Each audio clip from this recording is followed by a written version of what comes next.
Ladies and gentlemen, welcome back to Gaming with me, Tony Mo, and we are here today to talk about Star Citizen. Now, I need to make a little bit of a disclaimer. Star Citizen's 2.0 patch means that the game has an absolutely terrible frame rate. Performance is awful across the board. Maybe if you have like triple Titan Blacks, you're okay, but everyone else is getting trashed. And you're probably noticing already how choppy and terrible the frame rate in this footage is. There's nothing I can do about that, and I had a decision to make. Do I talk about Star Citizen over a blank page? Or do I just put the footage up, and if people can't hack the footage, feel free to minimize the browser and just listen to me talk. I know that's what a lot of you guys are here for anyways. Really wanted to get this video out because I know so many of you are looking to hear my thoughts and my opinions on SC as the game continues to grow. And I said that I would talk about it when they pushed out the next substantial piece of content. I just wanted something to actually talk about it. I didn't want to just be fabricating BS content for the sake of continued views and Star Citizen content.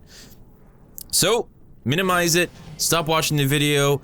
I'm okay with that. I understand the frame rate is atrocious. I was getting about 25 frames, but then when you start recording, you lose frames. That's just what happens when you record, unless you've got a really sick setup. And my setup's kind of sick, but it's not sick enough. So you're looking at, 10, 11 frames while I was recording. Don't know how much of that's going to smooth out on YouTube, but let's just get back to talking about Star Citizen. We're going to talk about 2.0 today and my thoughts on it. We're also going to talk about looking at Star Citizen moving into 2016. Now, this year as a whole has been kind of a big deal for SC, right? There's been a lot of delays. We still do not have the Star Marine module. It doesn't exist here. Do we finally have the ability to engage in first-person combat? Yeah, in 2.0 inside of their first iteration of the persistent universe. But we do not have Star Marine. It still does not exist. It doesn't look like we will be getting our hands on anything Squadron 42 by the end of the year. And it really all comes back to what I said nearly 2 years ago now, when I first did a Star Citizen into the next year video. I think it was Star Citizen into 2014, where I very much made the claim that we probably will not see SC in a, release state, a polished state, for probably another 2 to 3 years. And that has pretty much been made true. Honestly, I wouldn't be surprised if by the end of next year, we weren't really playing SC in a release stage. That's not a bad thing. I'm just saying that's obviously how development is going. So let's talk about 2.0. Like I said, first iteration of the PTU. This is the first time that Star Citizen finally feels like a game. There are game things to do. You actually start up on a space station. You can choose to start off on the Crusader, which is pretty awesome. Port Olisar, which is a base on a planet. Really freaking cool. You can go ahead, you climb out, you go spawn your ship, you can sort of walk around and check the place out. You have access to your mobiGlas, you can pull up your augmented reality thing. Like, a lot of the game finally feels like it's here, right? And it's really cool to go through the whole process of going to the station, calling your ship to a launch pad, getting, put into the airlock, getting depressurized, going outside, getting on your ship, and then flying off into space. We've got the new flight modes, so we can switch between a more super high speed, navigational flight. We can go to a low speed sort of landing mode, and then we can do sort of a combat mode as well. We also have the first iteration of quantum travel, allowing us to jump between locations, of which there are several which within this first iteration in the PTU. So we have like the Carreg security location you go to. You can pick up your first assault rifle there. You can engage in, it's sort of the PvP area of the map, right? There's a lot of satellite array type things that you can go in EVA and do mission objectives on. They're really trying to make it feel like a game for the first time. It's all there, the content is there, and there are moments of awesomeness when playing the PTU. You definitely feel it. Of course, multi-crew, you can get in Idrises with other players, as you're going to see from some of the really horrible footage later on. You can do that, but a lot of the physics stuff is still really buggy. I mean, it's just an absolute mess, as you would expect from an alpha. But I have to say, it's at this point in development where I would really like to see them finally start to polish some of the components before they move forward. They did it with Arena Commander, right? We saw the release of Arena Commander. It was buggy as hell. They started to work on it. They added new content, and then they polished it down, and then they started to move forward. Now we have this first iteration of the PTU, which has a lot of awesome concepts, but because it's so buggy, it's very difficult to enjoy a lot of those moments. When it comes together, when the frame rate holds up, you're in that dogfight, you're EVAing outside of a space station in first-person combat with other players, even if you die, It's fun, it's goofy, and you can see just from the play session that I had for you guys, just a random mess of different clips, there was a lot of fun moments I had, blowing up another guy's ship with what seemed like was just my assault rifle, trying to get inside of another guy's Idris. You'll see it all here. It's stupid fun, right? And I think it clearly demonstrates the promise that Star Citizen has moving into the future for a big open world space game. It's all of the details that they've held so near and dear to their heart, that Chris Roberts has held so near and dear to his heart, things that he says he wants in the game. This needs to be a part of Star Citizen. It's all those game mechanics that make SC feel like it has so much promise moving in the future. You know what it isn't for me, though? It's this constant push to make the next can your PC run Crysis game. We haven't really seen a game like that. And it's funny to look back at Crysis and think that that was a point in time where people were like, can your computer run Crysis? NASA's computer can't run Crysis. But all the while, Crysis was still a very well optimized game on the lower end spectrum, meaning you could run it on low settings and it still looked fantastic. And Crysis has been able to hold that crown across all of its releases. Warhead, Crysis 2, and Crysis 3. Games that look amazing on the highest settings if you can afford to run them on those settings, but when you kick it down to low, yeah, it's got a few less bells and whistles, but it still looks fantastic. That's probably one of the biggest problems with SC right now, is the graphics options that we have available to us in the alpha are super minimal, and really the selection between low to very high does absolutely nothing. It barely changes my frame rate, and the game suffers because of that. I want a game that has all these awesome elements and mechanics. If it doesn't look like the next greatest video game, the next can my PC run it project, I don't really care about that. I just want to see something that's polished and that works. It doesn't have to have 60 billion polygons per pixel.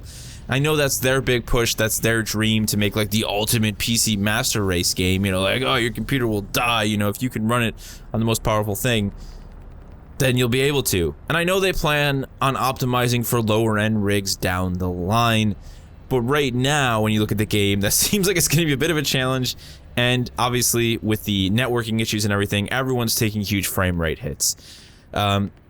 And like I said, really, I'm just complaining right now about it. I know it's something that's going to get fixed. Obviously, full release, they're not going to leave the game like this. People with, medium to high-end rigs are going to be able to run the game without any issue. But it's just the fact that what is here is so cool and promising that I just want to be able to run it at a reasonable frame rate so badly. I want it to be a little less buggy so I can play it on a regular basis. Honestly, I could see myself spending several weekends over the next 5 or 6 months probably messing around with what's here in the PTU, especially, if you can get some friends together. But with all the bugs and the issues and the connection problems and the server issues, none of that's really feasible. It's much too frustrating to spend all that time to get people together just to have the game crash in one way or another. But as it stands, once again, let me remind myself as well as everyone watching, this is an alpha. We're in it for the testing purposes. We're in it to give them feedback and to tell them what's going on. They're already working on a follow-up patch to 2.0.0. Hopefully that will improve optimization and performance, make the game a little bit less laggy for everyone. It does seem that a lot of these issues have to do with server frame rate, not with actual game frame rate. I think if they can start to iron that down, then it'll make it a lot easier for us to test the bugs that 2.0 actually has, the physics-based issues, and they can start to sort that out. And I'm very, I continue to be excited for Star Citizen. I think 2.0 has done a great job of, finally starting to gamify the universe.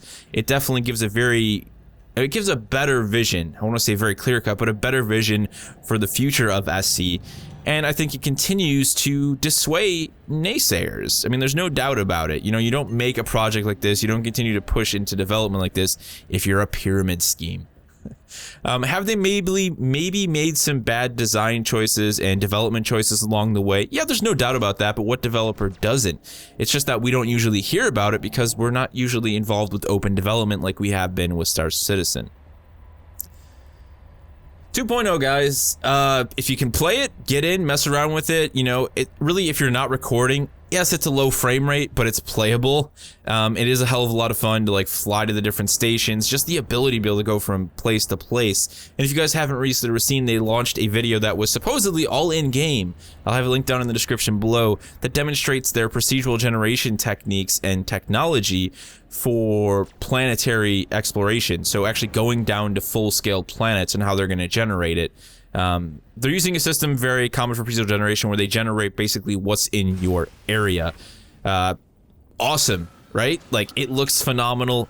Can't wait to properly fly down to a big old open planet in Star Citizen, you know, with a group of friends. The game is just finally starting to come together. It makes me very happy. It makes me very, very giddy. It definitely does.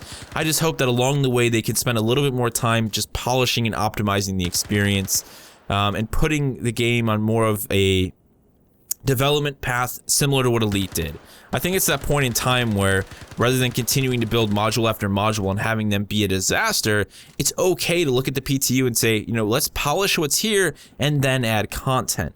This is a sort of direction that I've always talked about with early access style games, and I think that they're now finally becoming a game. It's a great time to look at this path and to go this way with it, to say, okay, we've got a pretty great basis here for an actual game. Like, people can start to play this. Let's polish it up, get the frame rates up, let's work on some of the bugs in the physics. Hell, I don't care if that takes them half a year to do it with something at this scale.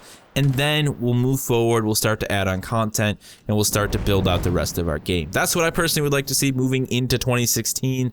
Of course, it'll be very exciting if we finally get our hands on the first iteration of Squadron 42. I love me some single player Star Citizen right now. I'd kill to play that on the channel. That would be a hell of a lot of fun. I know so many other people are looking forward to it. But Star Citizen, you know, they tend to drag us on throughout the year. There's a lot of frustration, a lot of suffering from the fan bases, from the community, but at the end of the year, they usually really deliver with something that they've been working on, something special. I think the first iteration of the PTU is very much that, and I'm very excited, as I have always been, for the future of development of Star Citizen. I do think that SC has the potential and the ability to pull through with everything that they've claimed and to truly make the next great space game. Fingers crossed, thumbs up, and best wishes to everyone working on Star Citizen, Chris Roberts and his entire set of teams. There's well beyond just CIG now. Really, guys, best of luck. Keep it up. If you see this video, we're here for you guys. The community is always here for you. We may yell at you, we may shout at you, we may demand things, but at the end of the day, we just want to see you guys create your vision, what you've always wanted to do with the space game, and we just want to be here to play it when it's ready to go. If you guys have anything else, if you have anything you'd like to throw my way regarding your time with Star Citizen 2.0, I know despite the bugginess in the poor performance, people are having some pretty awesome stories. I think some of my story was told in this video. I really am convinced I killed that guy's Gladius with my assault rifle, but it was bittersweet because it appears that he did decide to destroy my Gladius as it sat on the landing dock. That's going to do it. If you guys have any questions for me regarding SC, leave it down in the comment section below, and I will see you in the next one.